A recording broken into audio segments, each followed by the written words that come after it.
Welcome to FCPS All-Stars. Our special guest for today is Philip Anzelmo, science teacher at New Market Middle School.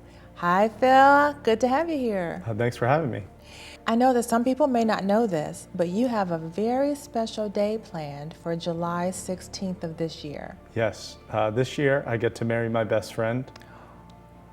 And what's her name? Her name is Jenna Morden. Did you all meet here in Maryland? No, we actually met in college.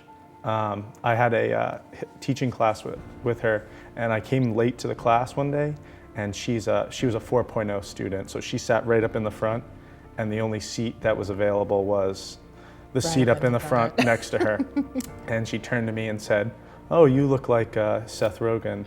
I think we're going to be friends." So at the time I had a big beard and I looked just like him. Okay. I don't think I looked like him, but she did. Does Jenna work for Frederick County Public Schools, or does she teach elsewhere? She's a teacher at Urbana High School, and she teaches students math. She teaches 9th and 10th graders. Did you all start here at the same time, or did you come here first and then she followed you? How did that all play out? You know, she followed me here.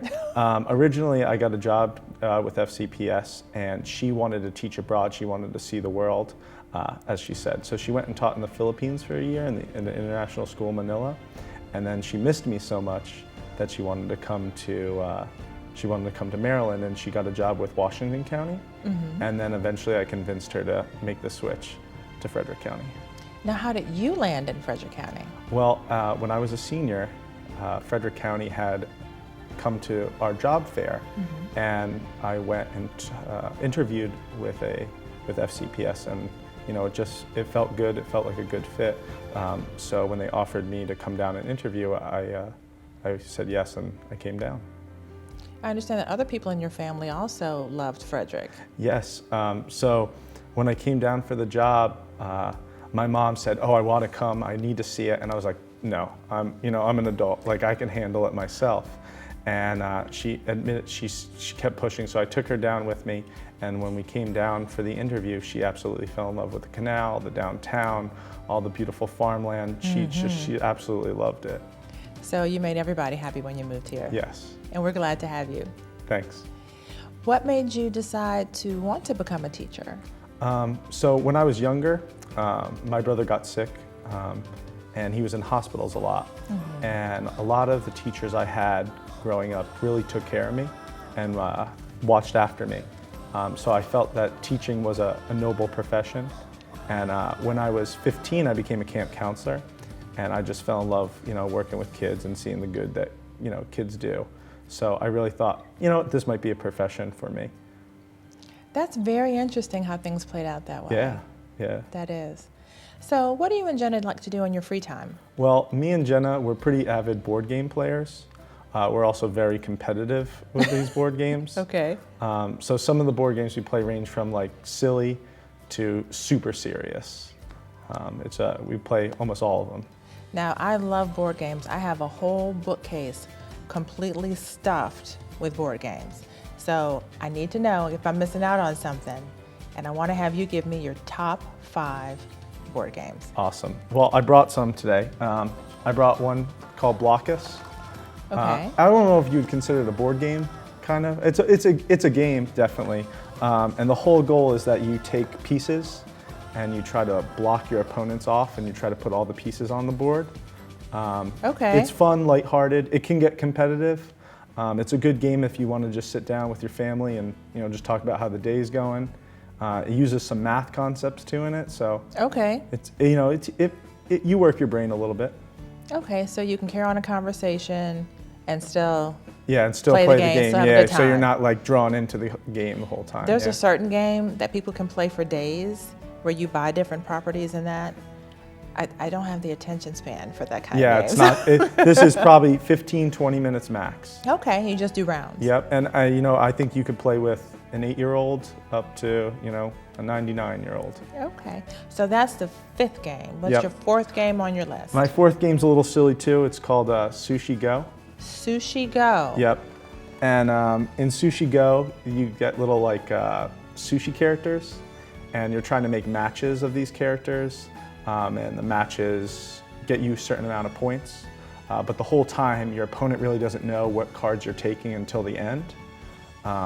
So you're trying to figure out what other people are trying to get while you're trying to get the cards that you want. And you can play from 2 players to all the way up to 5 players, Okay. which is nice. Okay. All right, number 3 on the list. Number 3, this is a more competitive game. It's one of the first board games I ever got. It's called Settlers of Catan. Okay. You're like a settler in this land, and you're trying to get certain resources and build up your kingdom. This is where like fights can happen. I call this like the friendship ruiner, because if you don't trade or if you don't work with somebody, people can get pretty upset. So do you play individually with this, or with this is No, this a team game? this you could play up to 4 people, but you're an individual. Okay. You're an individual, but you need other people to play the game. Okay. All right. Number 2 on the game list. Number 2, it's a game called 7 Wonders. This is also another like more competitive game. It works with like the 7 wonders of the world, 7 man-made wonders of the world, and you're trying to build up your wonder while your opponents are trying to do the same thing. And kind of like the same mechanics as Sushi Go, where you're drawing cards and trying to collect cards, and your opponent's trying to guess what you're trying to do. Same kind of thing, except this is probably more of like a high school, college version. And Okay. Sushi Go is probably more of an elementary version. And you're just trying to build, in the same time that you're building, you're not trying to destroy other wonders, are you? No. Okay. Actually, none of these games, I mean, they're all competitive in some aspect, but none of them are trying to hurt anybody. Okay. This last one, though, is pretty competitive too. Okay. So top pick from Phil is? It's a game called Ticket to Ride. It's a game that has multiple expansions to it, but the original version deals with you're a railroad baron, and you're trying to place railroad track in the United States, and you try to get different destinations, and there's only a certain amount of track on the board, and there's tons of destinations, so you can cut off somebody from getting to their destination by building your railroad through. So there has been some arguments that have happened because of tracks getting stolen in the game. So this game looks on the cover like it's set way back in time because it's a railroad. Yeah, baron. it's set during like railroad expansion in the United States, and it's like steam engine kind of trains. It's not really modern routes. There's only a limited number of routes. What's cool about Ticket to Ride is they've got tons of expansions where you can get like Africa, India, China, Switzerland, Europe. There's plenty of places. I know Switzerland's in Europe, but you can get plenty of places. So the game is always different. I feel I have to be honest with you. I have never heard of any of these games before. So I might have to expand my repertoire and get my husband to get me a bigger bookshelf so I can check them out. Definitely. Well, thank you so much for joining me today and for sharing your love of games. Thank you for having me. And thank you for joining us as well. Have fun, play games, and we'll see you next time on FCPS All Stars. Shine on.